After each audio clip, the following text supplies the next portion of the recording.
네, 하나님 말씀 구약성경 창세기 38장에 있는 말씀입니다. 38장 1절부터 있는 말씀을 같이 보시겠습니다. 그때에 유다가 자기 형제들을 떠나가서 어떤 아둘람인에게로 갔는데 그의 이름은 히라더라.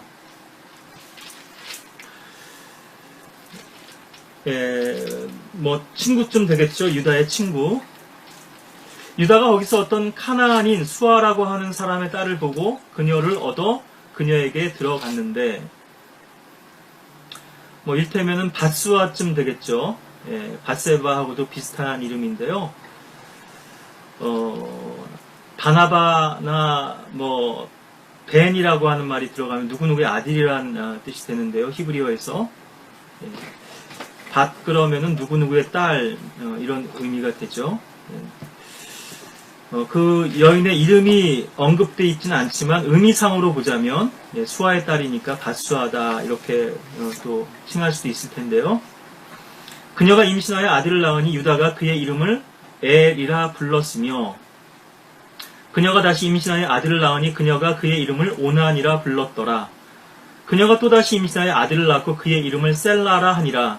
그녀가 셀라를 낳을 때 그는 케십에 있었으며, 유다가 그의 맏아들 엘을 위하여 아내를 얻으니 그녀의 이름은 타말이더라.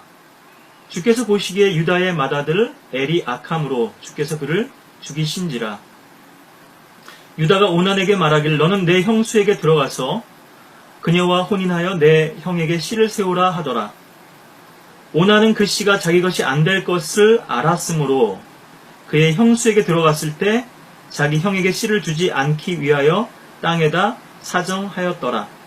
그가 행했던 그 일이 주를 불쾌하게 하였으므로 주께서 그도 죽이시니, 그때 유다가 그의 며느리 타말에게 말하기를 내 아들 셀라가 자랄 때까지 내 아비 집에서 과부로 남아있으라 하니, 이는 혹 셀라도 그의 형들처럼 죽을까 하여 말한 것임이라.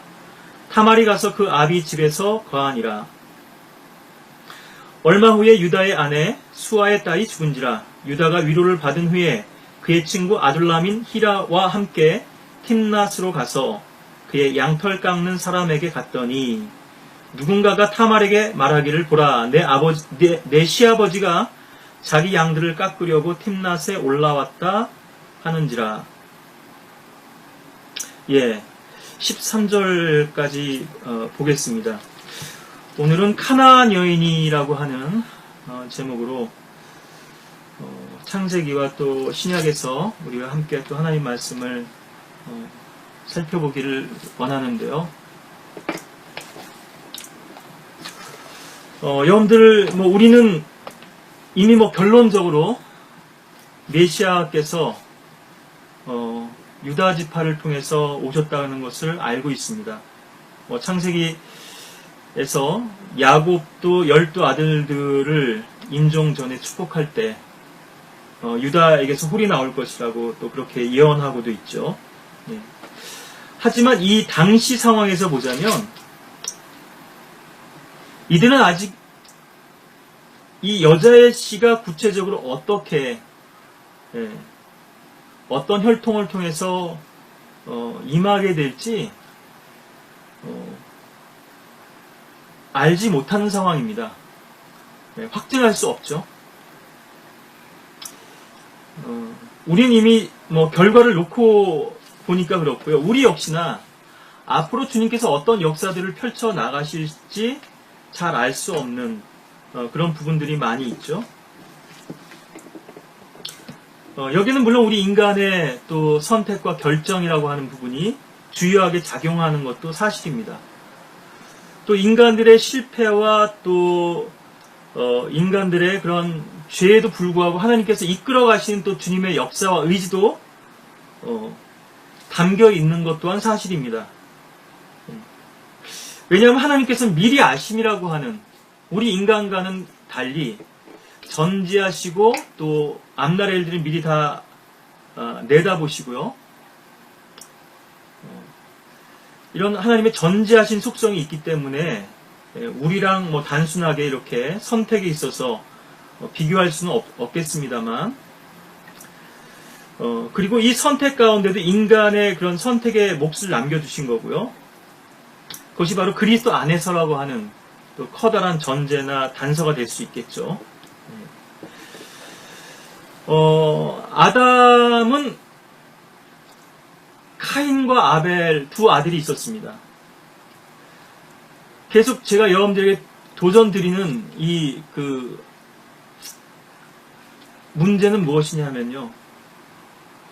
카인이 처음부터 카인이었는가 하는 것이에요. 예. 물론 우리가 예언을 통해서 봤을 때는 그는 악한 자에게서부터 났다. 처음부터 살인자였다. 이렇게 또 신약에서는 규정하고 있습니다만,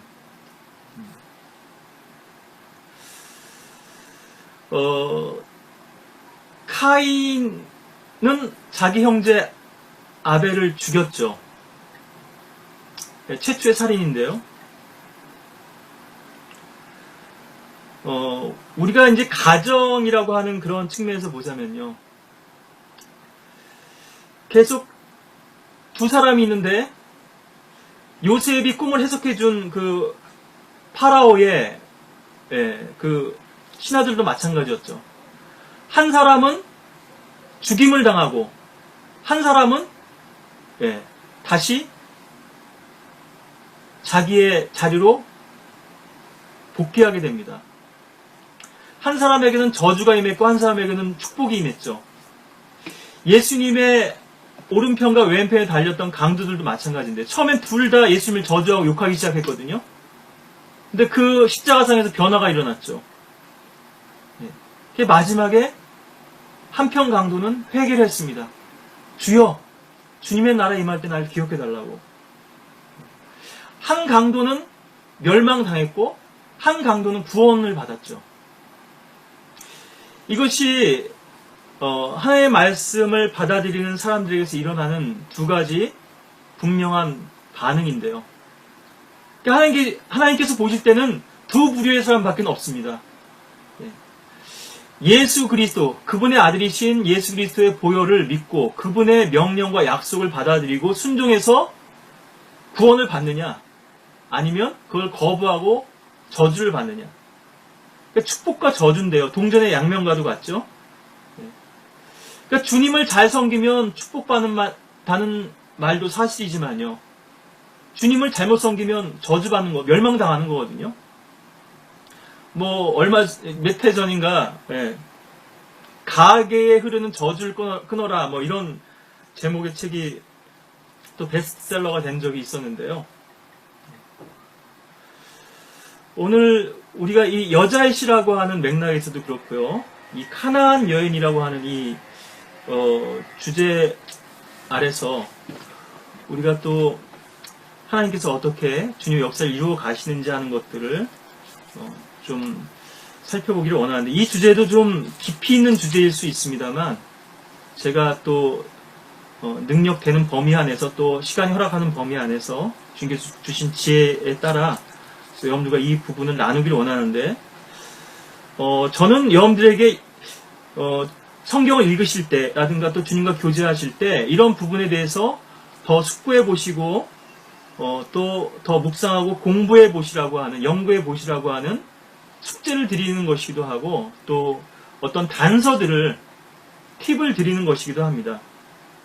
이 설교가 100%의 완성이라는 말씀도 아니고, 제가 드리는 말씀이 제가 또 이렇게 보는 견해라든가 해석이 다 옳다, 이런 또 말씀만도 아니고요. 근데 우리가 성경에서 보다 보면은 이런 부분들이 있는데, 이 부분이 또 아주 의미심장한 부분이고 중요한 부분이기 때문에요. 그러한 맥락에서 또 이런 성경의 관련 구절들을 또 함께 우리가 연결해서 보고자 하는 것입니다. 여러분들 잘 아시는 것처럼 지난번에 다뤘던 에서의 아내들은 카나안의 딸들이었죠. 카나안이 저주받은 것도 우리가 지난번에 창세기 10장에서 봤고요.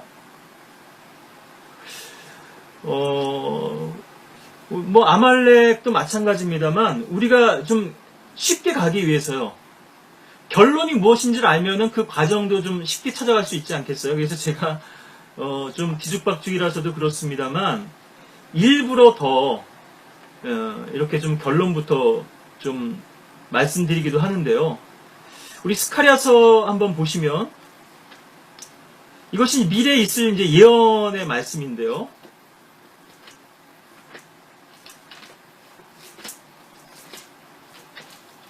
예, 말라키 바로 앞에 있죠. 스가랴서. 뭐 여기 이방 민족들에 대한 그런 언급들이 좀 나오죠.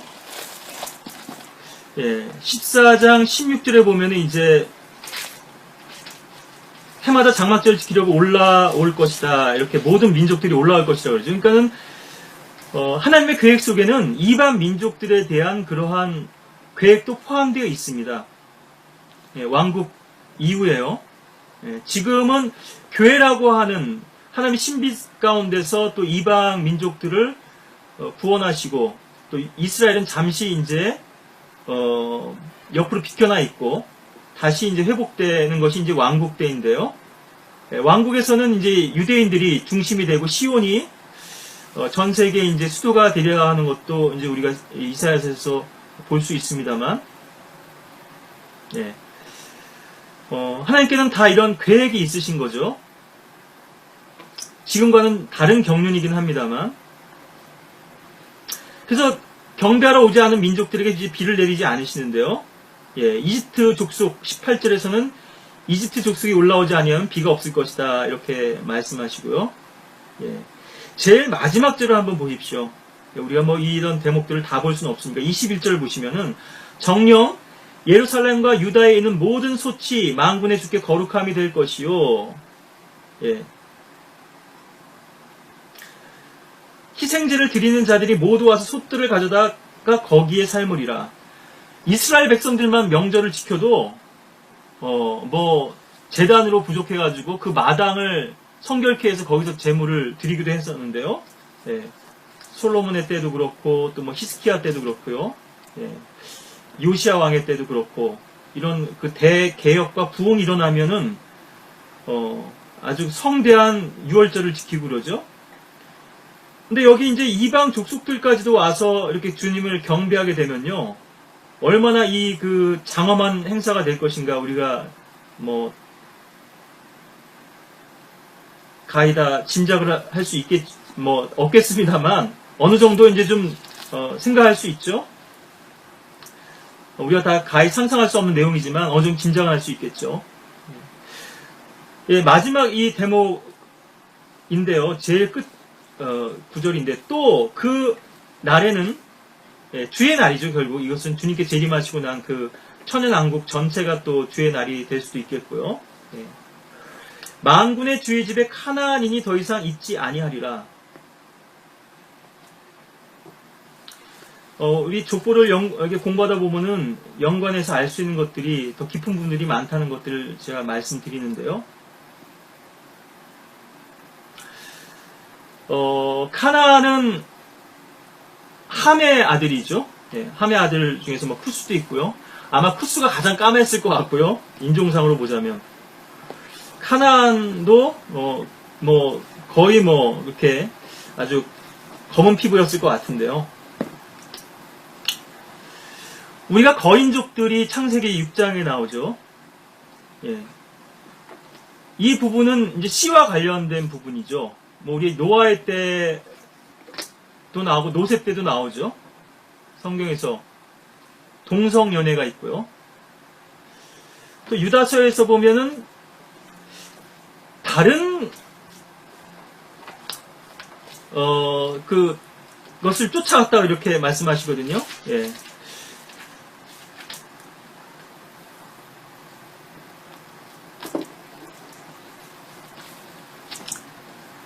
예, 유다서 베드로 후서에도 나오고요. 1장 6절부터 보겠습니다. 또 자기들의 처음 주의를 지키지 아니하고 자신들의 처소를 떠난 천사들을 주께서 영원한 사슬로 묶어 큰 날의 심판 때까지 흑암 속에 가두어 두셨느니라. 소돔과 고모라와 또 그 같은 방식을 따르는 그 주위의 성읍들까지도 우리가 지난번에 아드마 스보임 봤었죠. 소아를 제외하고요. 벨라. 자신들을 음행에 내어주어 다른 육체를 따라가다가 영원한 불의 형벌을 받음으로 한 본보기가 되었느니라. 다른 육체를 따라갔다 이렇게 되죠. 예. 이건 뭐 동성애도 포함되지만요. 천사들이 왔을 때도 서로 그 소돔 사람들이 달려들었거든요. 이것이 바로 창세기 6장의 사건이죠. 하나님의 아들들이 땅에 내려와서 사람의 딸들하고 혼인한 그런 대목인데요. 예. 오늘 거인족이 주제는 아닙니다만, 창세기 6장, 좀 더 보시죠.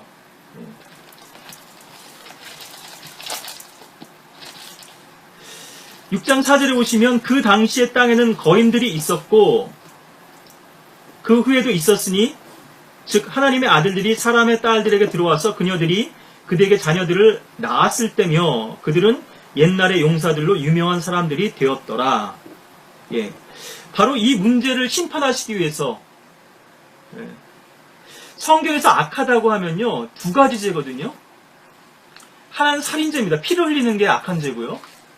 예, 그것보다 이게 카인의 죄가 바로 그것이었죠. 또 하나는 성적인 죄입니다. 그러니까 레위기 18장에서 우리가 다 보진 지난번에 않았습니다만 근친상간부터 시작해서 수간도 있고요. 이것도 또 다른 육체죠.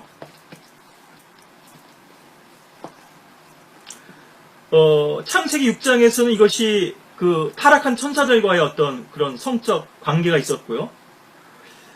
자주 말씀드리지만 컴퓨터도 하이 버전에선 상위 버전으로 갈 수 없는데 상위 버전에서는 하위 버전으로 얼마든지 접속이 가능하거든요. 예, 불러드릴 수 있거든요. 하늘의 천사들과 같다고 하는 것은 시집가고 장가하지 않는다. 이거는 중성이 아니고요. 성경에 나온 천사들은 다 날개 없는 남성입니다. 예, 창세기에도 많이 등장하죠. 예. 생식 능력이 없는 게 아니라 있지만 그것과 무관한 것이죠. 예, 우리들도 이제 앞으로 그렇게 변화가 되겠죠. 하나님의 아들들로서요. 그래서 구약시대의 하나님의 아들들은 천사였죠. 신약시대의 하나님의 아들들은 바로 영접하는 자, 그 이름을 믿는 자들이 바로 하나님의 아들이 되죠. 또 성령의 인도하심을 받는 자들이 하나님의 아들들이고요. 구약과 신약이 달라지는 대목 중에 또 이 부분도 하나인데, 구약시대의 하나님의 아들은 단수로 얘기할 때는 바로 이스라엘, 야곱을 얘기하고요. 또 이사야서 같은 데 보면은 나의 종 이렇게 부르는데 야곱을 지칭하기도 하지만 예언적으로는 하나님의 아들이신 예수 그리스도를 메시아를 또 지칭하고 있거든요. 예. 바로 이것이 이제 신약 시대에 와서 하나님의 아들, the Son of God이죠. 예. 인자라고도 불리는데 바로 그 하나님의 아들이십니다. 예. 그 사람의 아들이에요. 예. 죄 없이 나신 분이라는 거죠. 유일하신 분. 바로 또 예수 그리스도 하나님의 아들이신 또 그분을 또 그렇게 지칭하고 있는데요. 이 구약시대, 이 욥기에서도 알 수 있지만 하나님의 아들들 욥기 1, 2장에 등장하고 창조 때에도 있었던 것이 이제 나오는데요. 바로 천사들이죠. 여기서 이 부분을 깊이 있게나 자세하게 말씀드릴 수는 없고 또 다른 사역자분들의 말씀도 있으니까요. 그걸 참조하시면 좋겠고 여기서 이제 거인들이 그 당시에 있었다고 했고요. 이것이 물로 홍수로서 심판을 당한 것이죠. 심판하신 거죠. 노아의 8식구는 다 죽었으니까요. 그리고 짐승들만 이렇게 방주 속에 이제 들어갔고요. 근데 그 후에도 있었다고 이렇게 나오고 있습니다. 이스라엘 백성들이 카나안에 들어갔을 때 거기는 거인족들이 있었죠. 아낙 족속들이 있었죠. 또 우리가 지난번에도 봤습니다만 여기 창세기 아브라함의 상황에서 보자면 이 당시에도 이런 일테면은 다인종들이 있었던 거거든요. 그래서 거인, 일테면 하나님의 아들들의 피가 거행들을 통해서 이제 그 후손들이 계속 이어지게 되는데, 그 후에도 계속해서 이런 것들이 있었다는 거예요. 그러니까 우리가 이건 좀 신비한 부분입니다만, 노아의 방주에는 분명히 노아와 함께, 노아의 세 아들, 셈, 함, 야펫, 그리고 세 며느리 외에는 노아의 부인하고요, 타질 않았는데, 이 노아의 자손들 중에서 왜 어떻게 해서 어느 또 생가 이 거인족이 들어왔느냐 하는 거죠. 그럼 이것은 창세기 6장에서 뿐 아니라 그 이후로도 이런 타락한 천사들의 출현이 있었으리라고 하는 가능성도 볼 수 있지만요. 또 다른 해석은 무엇이 있냐면은, 바로 함족, 함이죠. 함이 아버지와 그런 동성애, 근친상간을 한 것도 심상치 않은 일인데, 아마도 마귀가, 침투해가지고요, 이브도 쌍둥이를 낳은 거잖아요. 카인하고 아벨을. 그러니까 이중 임신설을 이제 우리가 여기서 이제, 보게 되는데요. 그건 악한 자의 씨입니다. 여자의 태 속에, 잉태케 한 거죠. 앞으로 적그리스도도 그렇게 또 출현하게 되겠죠. 성령의 잉태와는 또 다른 방식, 경건의 신비가 아니라 이거는 불법의 신비가 되겠죠. 이런 특별한 방법으로 마귀가 이제 역사를 했다고 하는 것을 우리가 좀 암시받을 수 있는 대목이 있고요. 또 그렇게 유추해 볼 수가 있는데, 그러니까 분명히 어디선가 생긴 거잖아요. 이 거인족이.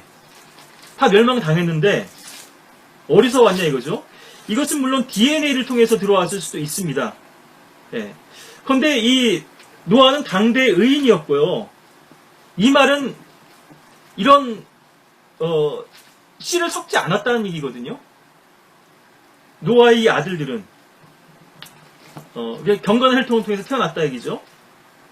여긴 뭐 일테면은 아브라함 당시만 봐도 자기 아내를 누이라고 해야만 할 만큼 예쁜 여인들이 있으면 뭐 힘센 자가 와서 취하기도 하고 또 그 남편을 죽이고 취하기도 하고요.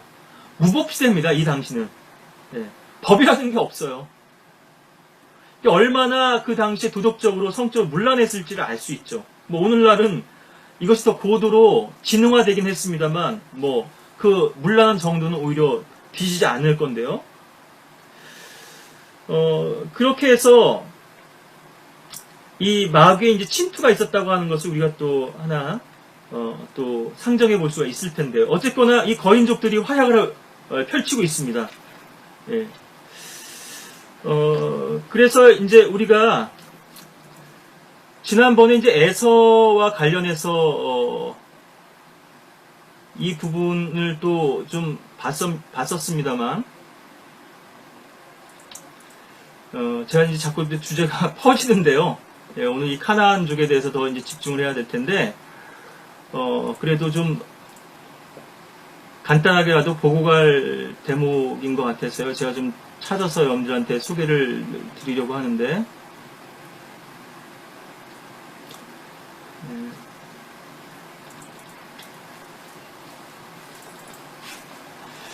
신명기에서 보면은 이런 대목들이 좀 소개가 되고 있거든요. 신명기 2장 말씀 보시면은,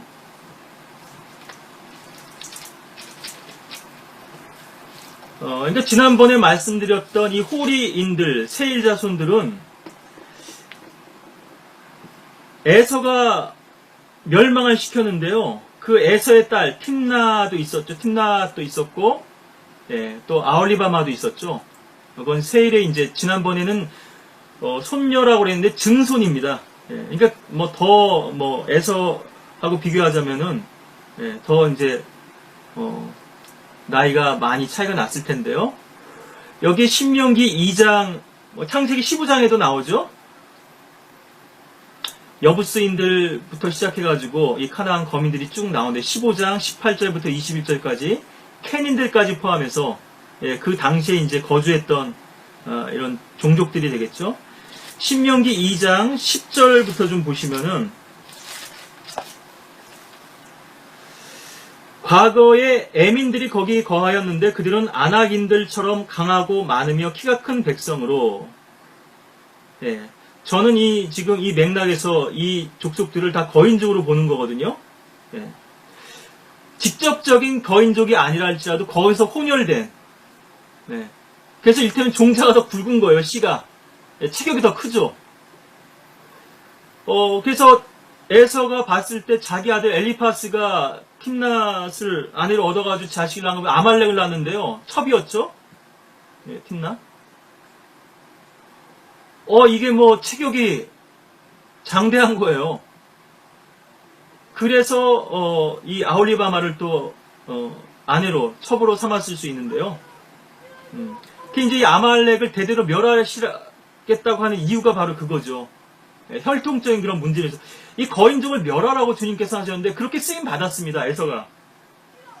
그럼에도 불구하고 흡수돼 버렸어요. 그들에게 이 여자들을 통해 가지고 아내를 삼고 다 멸했어야 되거든요. 뭐 아름다워서 그랬을 수도 있고, 또 뭐 골격이 커서 그랬을 수도 있고요. 뭐 호기심이나 흥미해서 그랬을 수도 있고. 힘 아니겠어요? 이 지상에서는. 예, 체격이 크고 힘세면 뭐 사냥에서도 그렇지만 전쟁에서도 그렇고요. 예, 보장되어 있는 거 아니겠습니까? 예. 파워와 또 권력을 원하니까 인간, 특히나 뭐 남성들의 본성은 더 그렇죠. 예. 그래서 저는 이 문맥을 그렇게 본다는 것이고요. 뭐 명확한 단서는 없습니다. 거인족이라고 하는 단서는 없습니다만 아낙인들처럼 거인들로 여겨졌다는 말씀도 있고 또 키가 크고 강하다 이런 말씀들로 봐서 충분히 이렇게 우리가 일테면은 거인족과 이렇게 혼혈 관계를 통해서 나왔을 수 있는. 그러니까 이것이 계속 섞였겠죠. 이 피가요. 네. 오늘날도 이제 거인들 보면 골리앗도 보면 알 수 있죠. 네. 키와 체격은 큰데 좀 둔하죠. 아둔하죠. 네. 민첩하진 못하죠. 네. 장점이 있는 반면에 또 단점이 있죠. 그리고 지능적으로 조금, 그러니까 이거는 정상은 아닌 거예요. 돌연변이신 거죠, 사실은. 정상적인 그런 생물학적으로 정상적으로 이렇게 낳게 된 것은 아니죠. 자, 여기 계속 보겠습니다. 10절부터 해서 11절. 그들 역시 아낙인들처럼 거인들로 여겨졌으나 모압인들은 그들을 에민들이라고 불렀으며, 예. 이 에민들을 모압 쪽이 또 이제 쫓아내는 거거든요. 뒤에 더 보겠습니다. 전에는 세일의 호리인들도 거하였으나 에서의 자손들이 그들을 정복하고. 세일의 아마 손자쯤 이제 홀이라고 하는 이름이 있는데요. 이 이름이라고 하는 것은 할아버지 때하고 이제 자식 때하고 겹쳐지는 이름들이 있거든요. 예. 그 세일의 손자에서 이 홀인이라는 이름이 왔을 수도 있고요. 아니면 그 이전에 그 이름에서부터 또 자기 자식의 이름을 그렇게 지었을 수도 있겠죠. 에서의 자손들이 그들을 정복하고 그 자손들이 그들 앞에서 그들을 멸하고 그들 대신 거하였으니 주께서 이스라엘에게 주신 그의 소유의 땅에서 그들이 행했던 것과 같았느니라. 그러니까 카나안 거민들을 쫓아내고 그 땅을 주었던 것처럼요. 모압과 암몬, 에돔에게도 동일한 사명을 주신 거예요. 사실 그렇게 쓰임을 받은 거예요. 예. 하나님의 어떤 직접적인 그러한 계획은 아니었지만 이런 또 허락하심이 있고 또 이들도 쓰임 받은 것이 사실인데 이스라엘도 물론 실패했습니다만 이들 역시나 실패하죠. 예. 또 20절부터 있는 말씀 좀 더 보시면요. 그것도 거인들의 땅으로 여겨졌으니 옛날에 거인들이 그곳에 거하였으며 암몬인들은 그들을 삼숭인들이라 부르니라. 이제는 모압이 아닌 이제 암몬이 등장하죠. 예. 그 백성은 아낙인들과 같이 강하고 많으며 키가 크나 주께서 암몬인들 앞에서 그들을 멸하셨으며 암몬인들이 그들을 정복하고 그들 대신 거하였으니 이는 주께서 세일에 거한 에서의 자손 앞에서 호리인들을 멸하신 것과 같았더라. 하나님께서 능력 주셔가지고 거인족을 몰아냈어요. 예. 그들이 뒤를 이어 이날까지 그들 대신 거하였더라. 또 카톨에서 나온 카톨인들이 하세림 심지어 아사에까지 거했던 아위인들을 멸하고 그들 대신 거하였더라. 예. 그런데 다 몰아내지 못한 거죠. 이렇게 여자들을. 이것이 또 이제 전쟁의 전리품이기도 하고, 우리가 전쟁에 승리했다고 했을 때 사실은 마귀가 또 반격을 가하거든요. 이것은 뭐 기본 거민들을 통한 기만술일 수도 있고요. 예, 여리코의 승리 다음에서 찾아오는 일테면은 아이성의 그런 또 작은 자만으로 인한 패배일 수도 있고요. 우리 재판관계에서 이 대목을 좀 더 보시면요.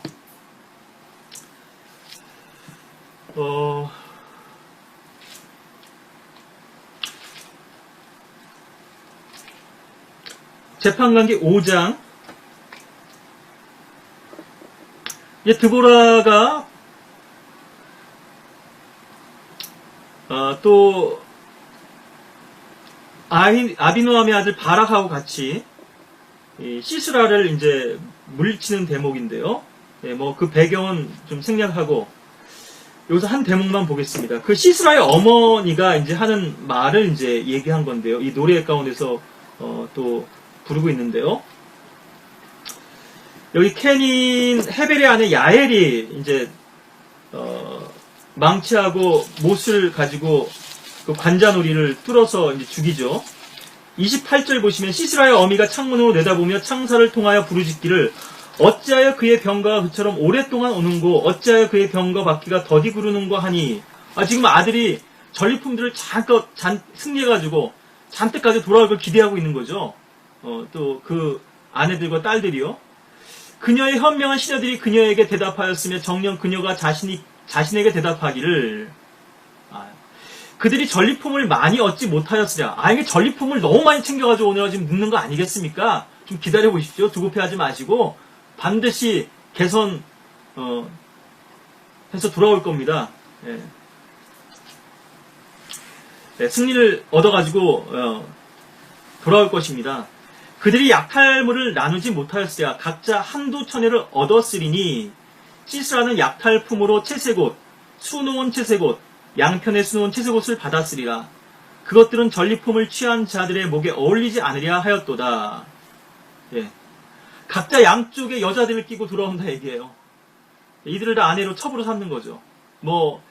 이스라엘 백성들에게 이게 허락되기도 했습니다. 그것은 그 카나안의 거민의 딸들이 아니라 먼 나라에 속한 딸인 것을 알았을 때, 또 그들에게 선전포고할 때는 경고하고, 또 그들을 다 진멸하지 말고, 또 살려둘 수도 있죠. 종으로 삼을 수도 있죠. 카나안 거민이 아니었을 경우에는요. 그래서 그 가족들을 위해서 슬퍼하고, 그 여인의 이제 머리도 밀고 또 손톱도 깎고, 그렇게 해서 이제 아내로 삼는 것이 또 율법에도 나오죠. 전리품이라고 하는 건 이 양면성이 있습니다. 승리라고 하는 것은요. 우리의 기쁨과 만족을 가져야 되는데 그것이 즉시 자만으로 변합니다. 그리고 자기 만족으로 가고요. 주님께 영광 돌려주지 못하면 이 승리라고 하는 게. 그래서 여기 이제 이 여인들을 통해서 이 씨가 또 스며들게 된 거죠. 혼잡게 된 거죠. 자, 좀 제가 간단하게 말씀드리면 좀 설명이 자꾸 길어지는데요. 누군가는 지금 버림을 받고 누군가는 하나님의 선택을 받고 계속 그 계보를 통해서 메시아가 이어집니다. 이것이 점점 범위가 좁혀져 오죠. 예. 점점 그 범위가 축소됩니다. 그래서 이것이 혈통의 문제라고 하는 것이 있고 또 우상숭배라고 하는 문제도 아주 심각한 문제도 여기에 스며져 있다고 말씀을 드리는데요. 예. 결국 라헬은 나홀의 우상이고 또 라반의 우상, 그 신들을 버리지 못한 거죠. 야곱의 하나님도 믿어요. 다 거부하는 거 아니에요. 자기 남편 야곱의 하나님도 믿어요. 예. 그 하나님에 대해서 들었어요. 아브라함의 하나님에 대해서도. 그러면서 동시에 자기 아버지 라반의 신들을 또 섬기고 있는 거거든요. 이것이 바로 교회 안에 있는 우상이고 우리 안에 있는 두 마음인 것입니다. 그래서 계속 이 혈통의 문제에서 실패하기 때문에 버림을 받는데요. 여기 이제 마귀의 공격도 있고요. 또 하나님께서 이 문제에 대해서 아주 심각하고 단호하게 다루십니다. 이 유다 지파를 하나님께서 특별히 더 중대하게 다루시는 것을 우리가 보게 되거든요. 근데 이 유다가요, 야곱의 아들 이 유다가 루벤은 아버지의 첩을 범했죠. 리젝트 됐습니다. 탈락됐어요. 초태생이잖아요. 메시아의 계보를 이을 수 있는 가장 유력한 후보죠. 예. 시몬은 어땠습니까? 둘째. 예. 세켐 족들을 다 잔인하게 죽이죠. 그런 것뿐 아니고요. 오늘, 여기서도 우리가 더, 보게 되는 부분인데요. 창세기 46장 10절에 보시면요. 출애굽기 6장 15절에도 나오고요. 시므온의 아들들은 여무엘과 야민과 오핫과 야킨과 스알과 카나안 여인의 아들 샤울이라. 성경에서 꼭 카나안 여인을 기록하거든요. 그만큼 중요한 문제라고 하는 거죠. 이 부분이. 아까도 세일의 딸들, 손녀들에 대한 부분도 족보에 왜 그 부분을 언급했을까? 세일은 왜 에돔족도 아닌데 거기에 그 족보에 들어가 있을까? 아홀리바마나 이 아말렉의 이제 계보를 설명하기 위해서 그러신 거 아니겠어요? 그만큼 하나님께서 심각하게 여기시는 거죠. 시몬도 첩을 얻은 거죠. 카나안 여인을. 네. 이 야곱의 아들들 중에서 빅3가 다 쓰러집니다. 다 실축하고 실패해요. 레위는 그렇다 치고요. 예. 그 다음이 유다가 네 번째 아들이거든요. 그런데 유다도 지금 카나안 여인의 아내를 얻었어요. 이미 하나님께서 보셨던 그 경륜에 그에게 차질이 생긴 거죠. 예. 그런데 여기 이제 우리가 유다에게서 이제 가능성을 보게 되는 거고요. 여러 가지 이제 이것은 하나님의 어떤 전제하신 가운데서만 우리가 이해할 수 있으니까 우리가 다 이성으로 이해하기 어려운 부분도 분명 있습니다만 어쨌든 예, 이 카나안 여인의 아들들 둘이 죽습니다.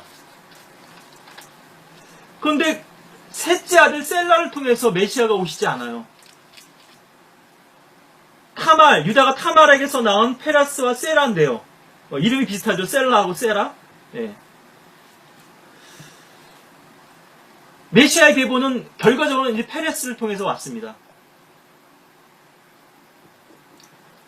여러분들 이 유다 지파의 다른 일테면은 계보, 계통. 그러니까 페레스가 아닌 타말의 다른 아들, 이 세라를 통해서 누가 연관되는지 아세요? 예. 우리 여호수아서 7장 1절에도 나옵니다만 역대상 2장을 보겠습니다. 역대상 2장 7절. 예, 여기는 좀 이름이 다르게 나오기 때문에요. 역대상 2장에 보면은 이스라엘 아들들이 쭉 이제 언급되면서요. 먼저 유다가 나옵니다. 장자권을 따르면 누벤이 먼저 나와야 되잖아요. 근데 유다예요. 이미 탈락됐어요. 예. 이건 출애굽할 때도 그렇고요. 진영들을 칠 때 보면은 동쪽 진영이 바로 유다 지파의 진영이죠. 해 뜨는 쪽 이렇게 표현이 되거든요. 예. 해가 뜨는 쪽이 성경에서 뭐를 암시하고 상징하는 여러분들 잘 아시죠? 태양은 그리스도시고요. 이 진영 속에서도 우리가 알 수 있고, 그럼 이 동쪽 진영에는 또 누가 자리를 잡고 있는가 하면요, 가운데에 성막이 있잖아요. 동서남북으로 이렇게 진영이 쳐져 있고, 세 지파 측에서 12지파가 가운데는 성막이 있고요. 성막 주위에 레위인들이 이제 또 이게 진을 칩니다. 우리가 이 부분은 또 다음 기회에 더 좀 자세히 보겠습니다만은, 그렇게 해서 또 이 레위인들도 보면요, 게르손이 있고 무라리가 있고 코앗이 있고요. 그래서 이 유다 진영에 있는 쪽에 있는 것이 누구냐? 바로 대제사장이죠. 아론의 아들들이, 모세와 아론이 바로 그쪽 진영에 진을 치고 있고요. 바로 이 동쪽은 성막의 입구가 또 연결돼 있죠. 네. 왜 하나님께서 그렇게 배치하셨는지, 네, 재판관계에서 보면 유다 지파가 계속 제일 먼저 올라가죠.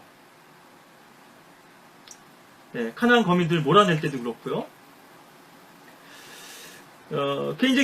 이런 부분들이 이미 이제 이 유다를 통해서 이스라엘 12 아들 가운데서 장자권이 옮겨져 온 거죠. 이 부분도 좀 볼까요? 여기 뭐 4장에도 나오고 합니다만 5장에 보시면 이스라엘의 맏아들 1절에 르우벤의 아들들이라 그가 맏아들이었으나 그의 아버지의 침상을 더럽혔으므로 그의 장자권이 이스라엘의 아들 요셉의 아들들에게 주어졌더라.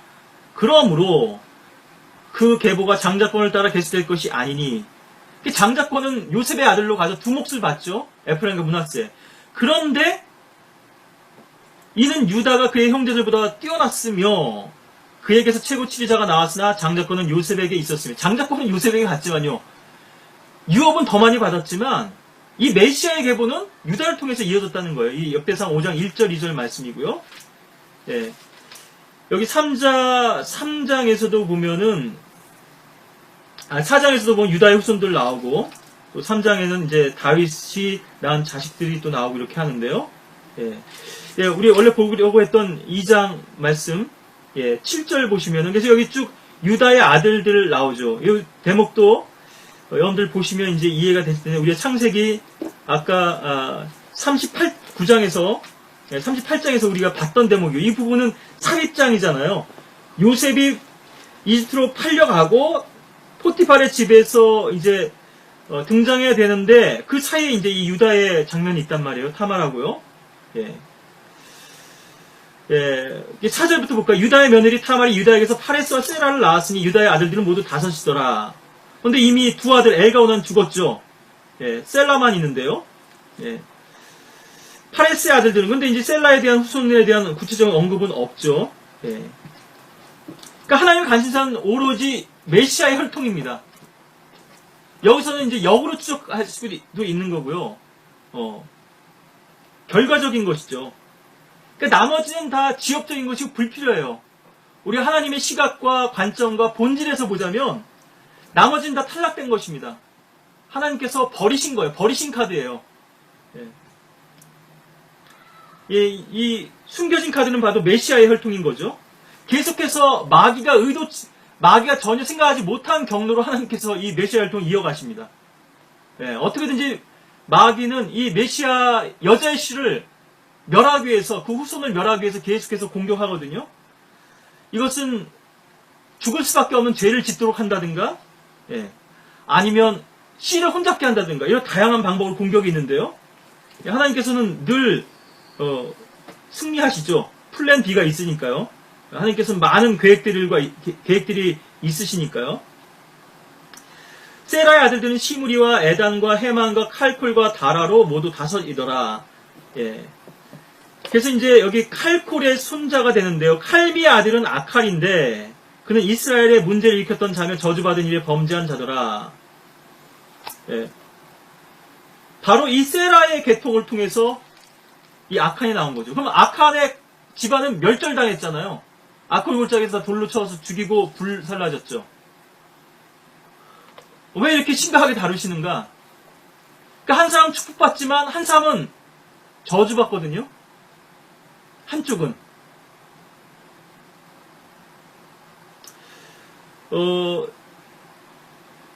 이 저주받은 물건을 훔치고 그것을 감춘 것도 단순한 문제가 아닙니다만 이 혈통상으로 봤을 때요. 네. 마귀가 계속 메시아 혈통을 지금 공격하고 있다는 마귀의 어떤 공격의 측면도 이해할 수 있고 아직 마귀는 모르죠. 어디서 태어난지 모른단 말이에요. 메시아가. 유다 지파는 지파인데 세라의 혈통이 될지 페레스의 혈통이 될지 또 셀라가 될지 몰라요. 그러니까 마귀는 자꾸 마구잡이로 이제 공격하는 거죠. 마귀는 알기는 아는데요. 미래를 전제하진 못하거든요. 예. 그러니까 마귀도 십자가는 알았지만은 그걸로 끝날 줄 알았거든요. 근데 부활이라는 거는 모르는 거죠. 예. 여기 이제 보시면 헤스론이 나오는데요. 이것은 이제 페레스의 혈통이거든요. 9절에 헤스론에게서 태어난 그의 아들들은 여라무엘과 람과 쿨루베라. 람이 암미나답을 낳고 암미나답이 나손을 낳고 나손이 이제 12고관 중에 하나죠. 이스라엘에. 예. 바로 유다 지파를 대표하는 이제 통치자였단 말이에요. 지도자였단 말이에요. 나았으니 그는 유다 자손의 고관이더라. 나손은 쌀마를 낳고 쌀마는 쌀몬이라고도 불리죠. 예, 이름이. 보아스를 낳고 룻게 나오죠. 보아스는 오벳을 낳고 오벳은 이스를 낳으니라. 예, 헛다리 짚은 거죠, 마귀가 지금. 예. 그래서 아칸을 유혹해서 죄를 짓게 만들어서 그 가문을 멸절시켰습니다. 근데 잘못 짚은 거예요. 예. 마귀가 봤을 때는 아칸을 통해서 메시아 혈통이 날 수 있으리라고도 좀 생각했던 모양이죠. 착각했던 모양이죠. 예. 마귀는 하나님보다 인간의 그 깊은 부분들을 잘 모르죠. 베드로의 실패는 알았을지 모르지만요. 베드로를 실패하게 했을지 모르지만 그 베드로가 어떻게 변화됐을지는까지는 다 내다보지 못한 거죠. 예. 하나님 최후의 승리를 거두시는 분이시고 하나님께서는 우리들에게 그런 가능성들을 많이 보고 계신 거죠. 이 가능성이라는 거는 바로 자기 자신을 부인하고 어떻게 주님만을 신뢰하고 주님의 능력을 의지하느냐 하는 것인데요. 마귀는 실패케 할 수는 있어요. 넘어뜨리게 할 수는 있어요. 근데 다시 일으켜주시는 그 주님의 능력을 모르는 거죠. 7번 넘어질지라도 다시 일어나죠, 의인은. 네. 그 실패를 통해서 주님을 더 의지하고 배우게 되는 것을 모르는 겁니다. 물론 다 그런 것은 아니죠. 많은 사람들이 실패를 통해서 낙오되죠. 절망하고 탈락하죠. 자, 그런 측면에서 보자면 오늘 이 창세기 38장의 이 사건 또한 아주 중대한 것이죠. 네. 유다가 실패했습니다. 가나안 여인을 아내로 얻었어요. 자기 형제들 떠나갔다 그러죠. 영적으로 고립된 것입니다. 아버지 집을 떠난 거예요. 그리고 자기 만족을 위해서 가나안 여인을 얻었어요. 또 아둘람인 히라를 친구로 삼았죠. 카나안인 수아의 딸을 아내로 얻습니다. 그리고 여기 보시면 이 카나안 여인도 죽죠. 12절 얼마 후에 유다의 아내 수아의 딸이 죽었죠. 성경 이름도 기록 안 해요. 제가 가정적으로 밧수아라고 이렇게 얘기했지만요. 예. 이름도 안 나와요. 관심 없어요. 예. 아까도 봤죠. 카나안인이 더 이상 거하지 않을 것이다. 이건 분명한 하나님의 선언인데요. 이것은 역사를 통해서 이미 주님께서는 미리 쓰신 예언은 역사이기 때문에요. 인간들의 선택과 모든 그런 실패를 아시고 결론을 내신 거예요. 예. 하나님 미리 아심에 의해서 그런 거죠. 예. 여기서 이제 엘의 죄가 무엇인가 하는 것을 우리가 좀 생각해 볼 필요가 있는데요. 악했다고 나옵니다. 7절에 주께서 보시기에 유다의 맏아들 엘이 악함으로. 성경에서 악한 죄는요, 두 가지거든요. 아까도 말씀드렸지만 살인죄하고 이를테면 쉽게 얘기하면 간음죄입니다. 이 씨를 섞는 거예요. 레위기 18장에 나온 그런 죄들인데 창세기 13장 13절에서 소돔인들은 사악하였다 이렇게 해서 제일 먼저 나오죠. 그리고 우리가 아까 봤던 창세기 6장에서요. 여기서 또 악함이 나오거든요. 이 위키드인데요. 영어로 얘기하자면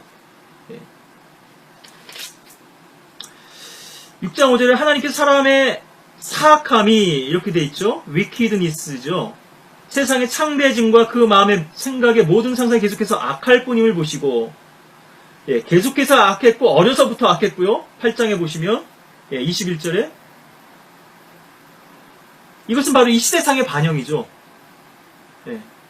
성적 타락인데요. 특히나 이 하나님의 아들들, 천사들과 또 거인족하고 연관이 있죠.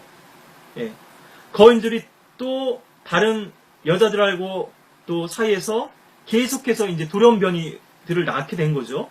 이것이 계속 섞이게 된 것이고요. 뭐 여러 곳에서 나옵니다만 창세기 39장 9절에 보시면 요셉이 뭐라고 얘기하냐면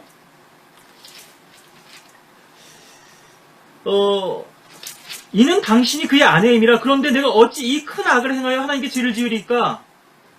간음을 악이라고 칭하고 있어요. 또 뭐 창세기 18장 23절 25절 같은 데서도 하나님께서는 의인은 악인과 함께 멸하시려나이까 그러면서 이 악인은 바로 소돔인들이죠. 소돔인들은 사악하였고 주 앞에 극심한 죄인이었다 이렇게 13장 13절에서 말씀하시는데요. 그 연장선이고요. 또 19장 7절에 보시면은 루벤이 이제 형제들에게 얘기하는 대목일 텐데요.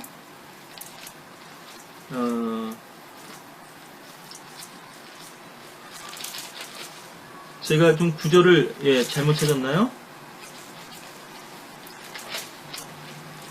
19장 7절에 나오네요. 부탁하노니, 여기 이제 노시네요. 소돔인들이네요. 여기도 부탁하노니 형제들아 그처럼 악하게 행하지 말라. 우리가 그들을 알고자 함이라고 5절에서 그러죠. 이 천사들과 지금 관계를 맺겠다는 거예요. 엄청 멋있게 보였는 모양이죠. 또 이브에게 뱀이 다가왔을 때도요. 이런 모습으로 다가온 거예요. 빛의 천사로. 얼마나 멋있게 보였으면요. 그래서 그렇게 또 이브에게 침투해서 이중 임신이 되기도 한 거죠. 고린도후서 11장에도 이 대목이 나옵니다만, 그래서 순결한 처녀로서 너희들을 그리스도께 소개시키려 한다 이렇게 얘기를 하는데요. 여러분들이 이 관련 구절들이 다 있기 때문에 이런 구절들을 이렇게 연결해서 봐야지만 이 부분들을 더 좀 자세히 알 수 있겠습니다만은, 이는 내가 경건한 질투로 너희에게 질투를 느낌이라. 내가 너희를 한 남편에게 정혼시켰나니 이는 한 순결한 처녀로 너희를 그리스도께 바치려는 것이라. 나는 뱀이 그의 관계로 이불을 속인 것 같이 너희의 마음도 어떤 방법으로든 그리스도 안에 있는 단순함에서 떠나 부패할까 두려워하노라. 여기서 이제 비가일이라고 하는 이제 표현이 쓰였는데요. 바로 이제 이런 어떤 침투가 있었으리라고 하는 것을 또 여기서 우리가 또 볼 수 있죠. 소돔인들이 이렇게 또 악하다고 이렇게 불리는데, 롯은 이 소돔인들을 형제라고 부르죠. 참, 똥오줌도 분간을 못하는 지금 지경인데요. 이렇게 또 나오고, 또 루벤이 한 부분도 있죠. 우리가 이렇게 악하게 하지 말자 그러면서 요셉을 죽이려고 했을 때요. 이게 살인이죠. 우리가 노예로 팔자. 구덩이에 던져넣었다가 그래놓고 때가 되면 이제 아버지한테 돌려보내려고 하는 속셈이었는데, 루벤은 시몬이 주동이 돼가지고요. 그래서 시몬이 버림받게 되는 이유 중에 또 하나입니다. 이것도요. 첩도 얻었지만요. 세켐족도 멸하고 계속해서 이런 실패들이 있는 거죠. 버림받을 수밖에 없는. 자기 형제를 죽이려고 했단 말이에요. 그러니까 요셉이 다른 형제들 다 제쳐놓고 시므온을 체포하죠. 시므온을 감금해두죠. 오랫동안 감옥에 갇혀 있었는데요. 그리고 나서 이제 정신 차리는 거죠. 자, 그렇게 해서 이제 이 엘의 죄가 우리는 구체적으로 무엇인지 성경에서 밝히고 있지는 않지만 분명히 아마도 성적인 죄와 연관돼 있었을 거다. 하나님이 죽이실 수밖에 없는 그런 죄가 있었을 것이라고 이제 생각되는데요. 아마도 제가 보기에는 여기 이제 오나니즘, 땅에다가 사정한 이 부분이죠. 그의 동생도 그런 행동을 보이는데, 그것이 주를 또 불쾌하시게 했어요. 그러니까 아마도 이 카나안 여인의 아들인데요. 이 엘이 카나안의 행실들을 배워서 그런 음란한 행동들을, 그런 가증한 행위들을 저질렀을 것이고, 그것은 또 우상숭배와도 연관이 있었으리라고 또 짐작할 수도 있습니다. 그러니까 이를테면은 왜 관계를 맺었는데 자식이 안 나오죠? 세켐도 디나를 범했는데 자식이 없잖아요. 언급이 없거든요. 피임을 했을까요, 그 당시에? 바로 이게 피임 방법이죠. 이렇게 체에 사정하는 것이요.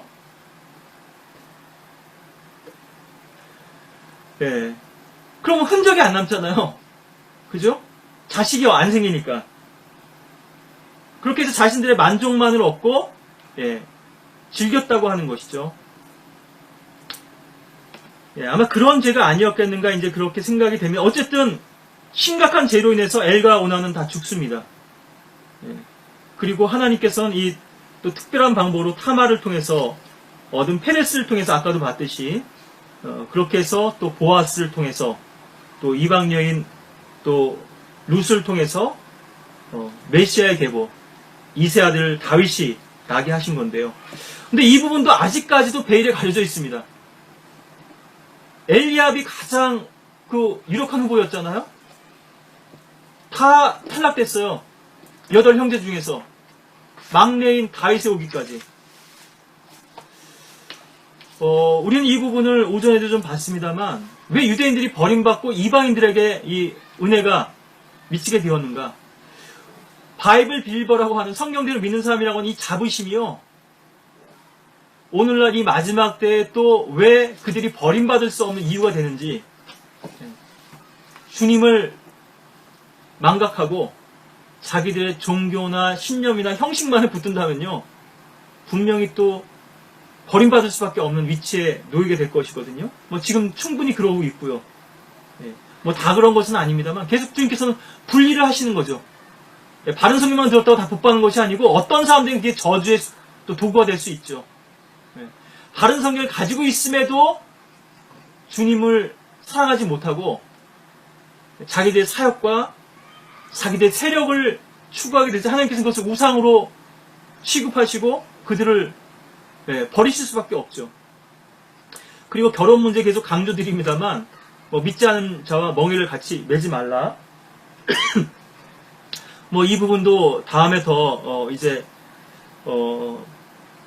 우리가 또 봐야 되겠습니다만, 자, 우리 신약으로 넘어오시면요, 마태복음 10장 4절이나 마가복음 3장 18절을 보시면 가나안인 시몬이 있어요. 예수님의 12 제자들 가운데서요.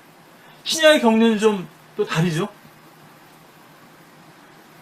그리고 오늘 이제 이러한 배경하에서 우리가 보고자 하는 건 사실은 카나안 여인 스로페니키아 종족이라고 그러죠. 마태복음 15장에서도 등장하고 마가복음 7장에서도 등장하는데, 제가 우선 이 마태복음을 보고요, 마가복음을 좀 비교해서 여러분들에게 좀 설명을 드리겠습니다. 뭐 이제 오늘 이 설명들이 좀 많이 길어졌는데요. 마태복음 15장을 보시죠.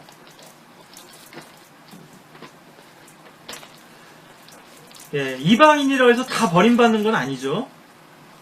뭐 왕국 때도 그렇고 지금 이 교회 시대도 그렇지만 예수님 당시에도요, 1차적으로는 왕국 백성들이 그 왕국에 초청되었지만 또 그 법이 선포되었지만요, 예수님 당시도 계속해서 이방인들에게도 투와 시동 지방도 가시고요, 이런 계속 이방인들이 등장을 하잖아요. 백부장도 등장하고요. 물론 이제 결과적으로 이미 교회 시대가 된 다음에 이것을 기록하긴 했습니다만, 일어나기는 예수님 당시 일어난 일들이죠. 그러니까 왕국이 천년 왕국이 된다 하더라도 하나님의 계획 속에서 이방인들이 다 배제되는 것은 아니라는 거죠. 솔로몬 때도 보면 이방인들을 계수하거든요. 이스라엘에 있는 이방인들을 계수한단 말이에요. 다윗 때도 보십시오. 계속해서 이방인들이 등장하는데,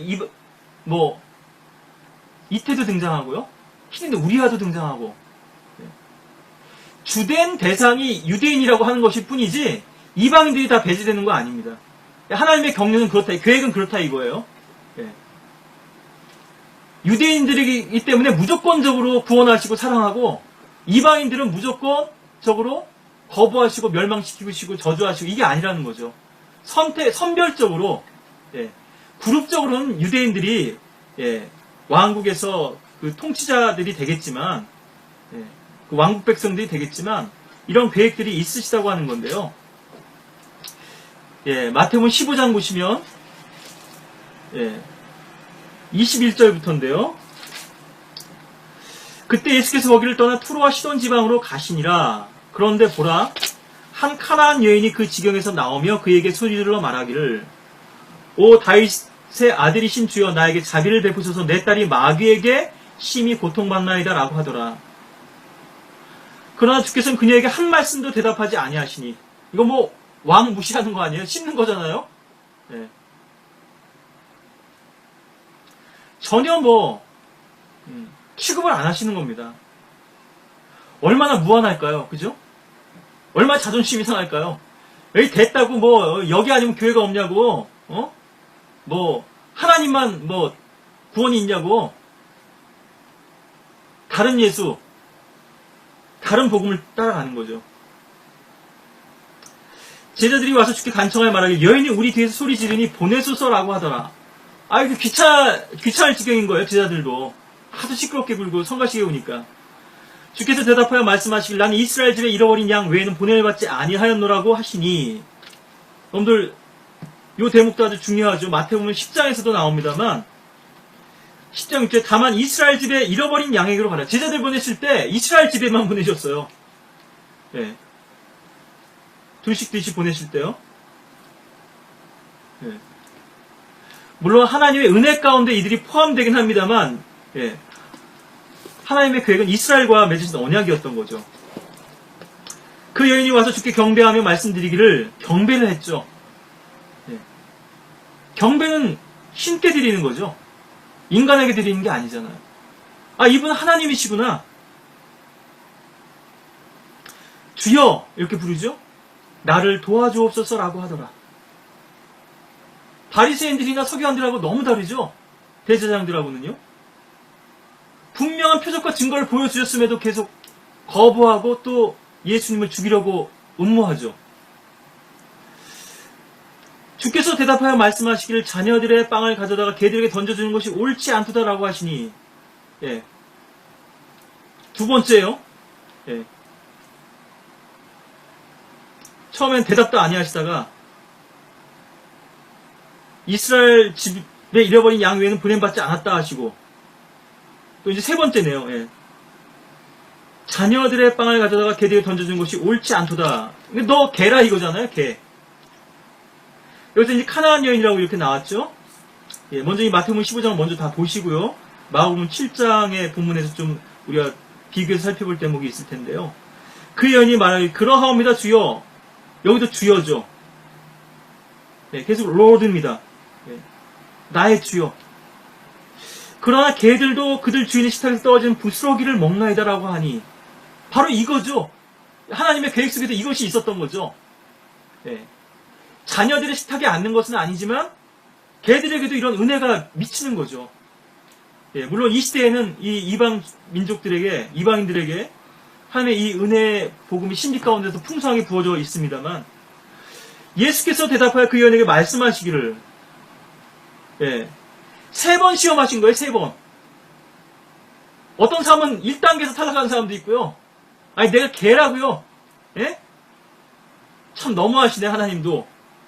이러고 또 상처받고 삐치는 사람도 있을 수 있고, 아니 하나님 편애하시냐고 뭐 이스라엘 유대인들만 사랑하셔요?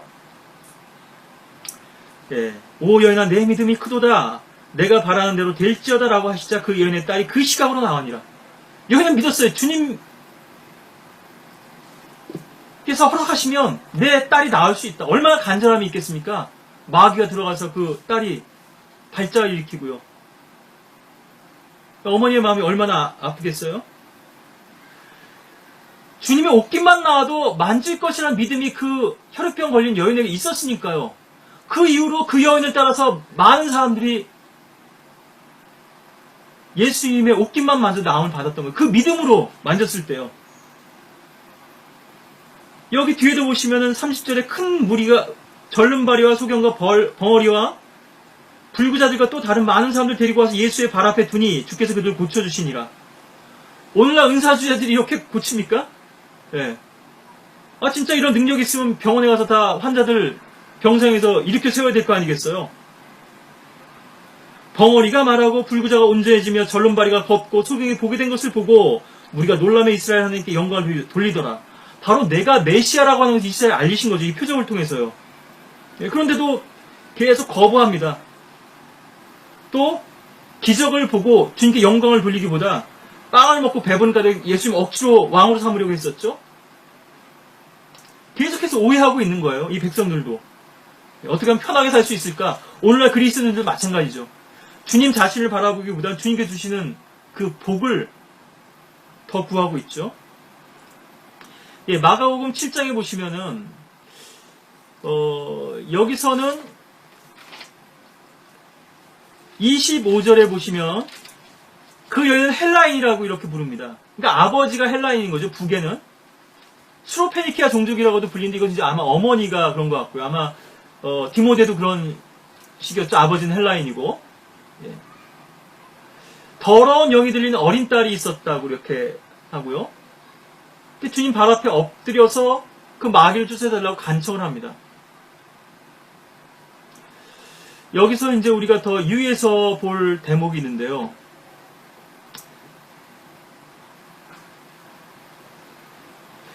여기서는 주인의 식탁에 떠신 부스러기를 개들도 먹나이다라고 마태복음 5장 27절에서 말씀하는데, 마가복음 7장 28절에서는요, 식탁 밑에 개들도 자녀들이 버린 부스러기를 먹나이다라고 이렇게 얘기하고 있거든요. 자녀들이 버린 거죠. 예수 그리스도 거부했죠. 예수 그리스도 십자가에 못 박고요. 그것을 부스러기라고 여기고 그것을 버린 겁니다. 귀하게 여기지 않은 거죠. 여기서 먼저 된 자가 나중되고 나중된 자가 먼저 되는 이러한 또 하나님의 섭리를 우리가 보게 되죠. 또 죄인들에게 미친 주님의 풍성하신 은혜를 또 우리가 엿볼 수 있죠. 왜 어떤 사람에게는 간절히 바라던 그 소망이 어떤 사람들은 그것을 부스러기로 여기고 짓밟고 버리고 하는 그런 대상이 될까요? 다른 성경을 붙들었어요.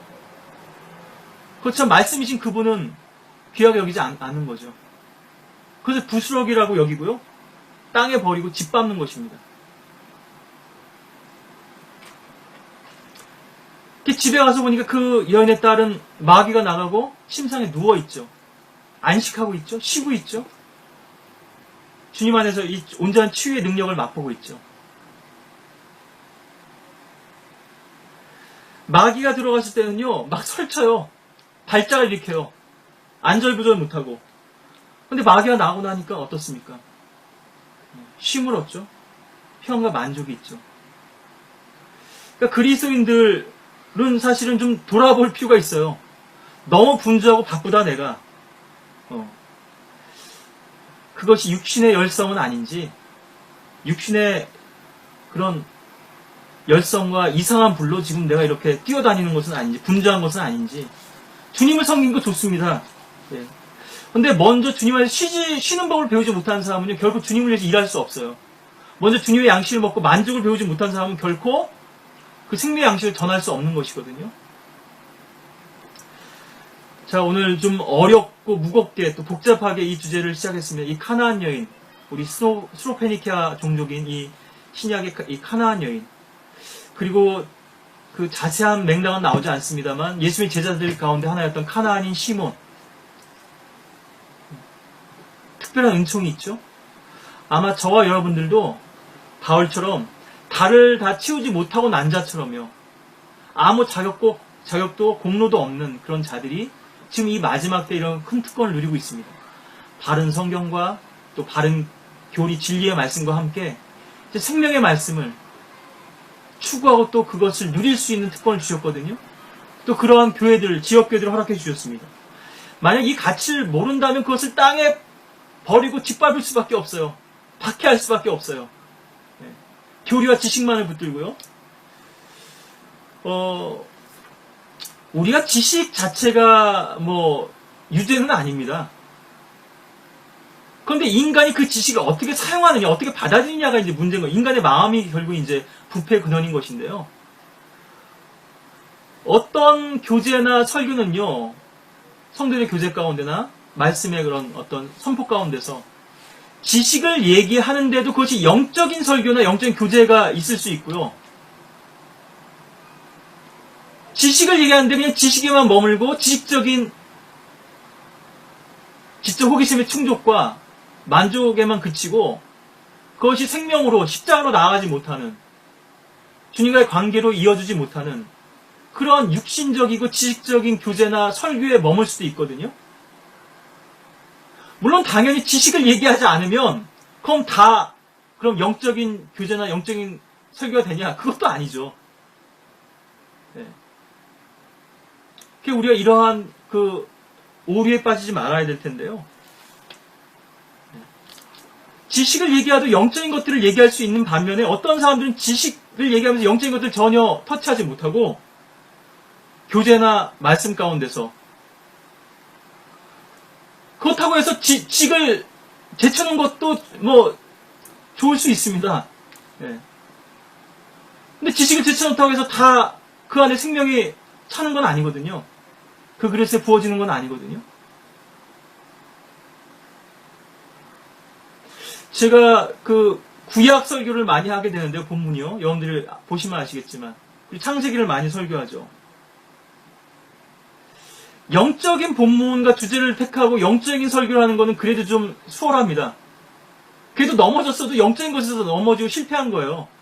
설교자 역량의 부족과 한계 때문에 영적인 것들을 전하려고 했는데 그러면 실패했지만 제대로 못 전했지만 그래도 뭔가 생명을 전하려고 했단 말이에요.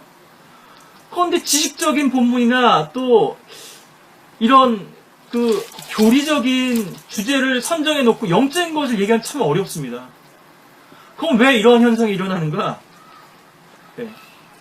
설교자 자신이 주님과의 그런 관계가 없기 때문이기도 하지만요. 아직 이 영적 깊이를 모르는 거죠. 성경 안에서 그런 것들을 찾아내지 못하는 거죠. 교제할 때도 마찬가지고요. 왜 맨날 다른 사람의 지식만 얘기하고 책에서 본 것만 얘기하고 네. 교제에서 그런 부분이 없냐 이거죠. 자신의 삶 가운데서 어떤 간증이 왜 경험이 삶이 없냐 이거죠.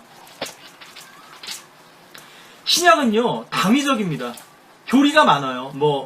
복음서나 사도행전을 제외한다면 다 마땅히 이러이러 해야 된다는 거예요. 그리스도의 보혈의 능력과 십자가의 능력으로. 그래서 서신서들 보면 다 앞에는 교리고요. 뒤에는 실행입니다. 네, 이런 교리로 인해서 우리가 이렇게 실행해야 된다. 이렇게 해라. 이렇게 행하라. 신약을 주로 설교하게 되면요. 교리적인 설교가 될 수밖에 없어요. 근데 구약은 일테면은 3쿠션이거든요. 직접 이렇게 해라고 하는 부분도 있죠. 레위기라든가 신명기라든가 민수기라든가 일부. 근데 창세기 보십시오. 율법이 아니죠. 출애굽기도 앞부분은 율법 아니죠. 구속의 드라마죠. 족장들의 믿음의 여정이죠. 창세기. 다 역사잖아요. 여호수아 재판관기 다 역사입니다. 사무엘상하, 열왕기, 역대기 이것을 추적해주는 게 예언서들이죠. 시가서고. 여기에는요. 하나님께서 주께서 보시기에 악했더라 이렇게 간접적 우회적으로 표현하시죠. 여기에 대해서 일일이 다 뭐라고 토를 달지 않으셨어요. 족장들 생애에 대해서 일일이 다 점수 매기지 않으셨단 말이에요. 물론 하나님의 의중이 드러나 있죠. 그래서 이렇게 살면 이렇게 되더라. 너희들은 이렇게 살아야 된다는 것을 강압적으로 당위적으로 말씀하시는 게 아니라 우회적으로요. 완곡하게. 마지막 이 부분 더 보시죠. 로마서에도 있고 고린도전서 10장에도 있는데요. 구약을 사실은 분량을 봐도 그렇잖아요. 4분의 3은 성경의 구약이고요. 4분의 1 정도, 5분의 1 정도가 신약이거든요. 근데 사람들이 신약만 계속 뒤적여요. 그러니까 신앙이 삶이 깊이가 없어요. 이렇게 해야 된다는 얘기는 하는데 그것이 잘 와닿지 않거든요. 더 깊은 어떤 묵상과 또 숙고가 있어야 될 텐데 고린도전 10장 먼저 보죠. 여러분들도 구약을 더 많이 묵상하셔야 됩니다. 10장 6절에 고린도전서 이제 이런 일들은 우리의 본보기가 되어 그들이 열망하였던 것 같이 우리도 악한 일들을 열망하는 자가 되지 않게 하려 함이라. 구약에서는 명확하게 말씀하시지 않지만 깊은 부분들이 너무나 많죠. 숨겨져 있는 부분, 감춰져 있는 부분, 우리가 금강을 캐듯이 캐내야 되는 부분. 땅을 파서 보화를 얻었으면 자기 모든 소유를 팔아서 그 밭을 사는 거죠.